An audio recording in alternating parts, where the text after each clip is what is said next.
So is 991 still legal? I've had many buyers asking me whether 991 arrangement is still legal after looking at this article from Business Times.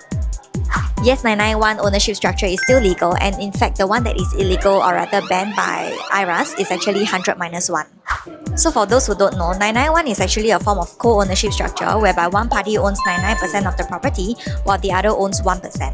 And the 991 arrangement is legal when used for the following scenarios and as long as it is not for tax avoidance.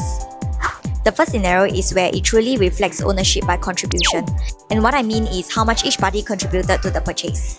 The second scenario is actually to maximize loan eligibility. Because when you actually bring in an additional owner, you will then qualify for a larger loan amount given that both incomes will then be considered for loan eligibility. The third scenario is where there are plans to decouple in future and where party A genuinely sells or transfers the 1% share to party B, whereby A will no longer own the property. So why people do this is because if A subsequently buys another property, that property will not be considered towards the ABSD computation for A. So what is the difference between 991 and 100-1 and why is it illegal and flagged out by IRAS? So 991 is an ownership structure that is split and agreed by both parties before the property purchase.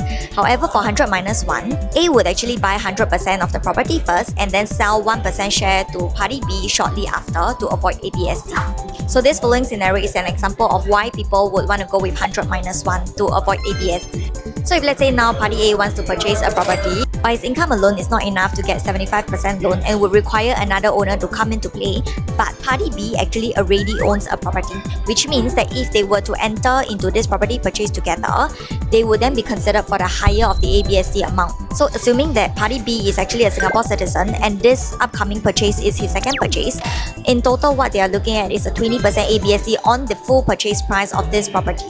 However, if A were to go in first to buy 100% of this property and shortly after sell 1% share to party B, in this case when party B actually buys over this 1%, party B will only need to pay the 20% ABSD on 1% of this purchase price of this property.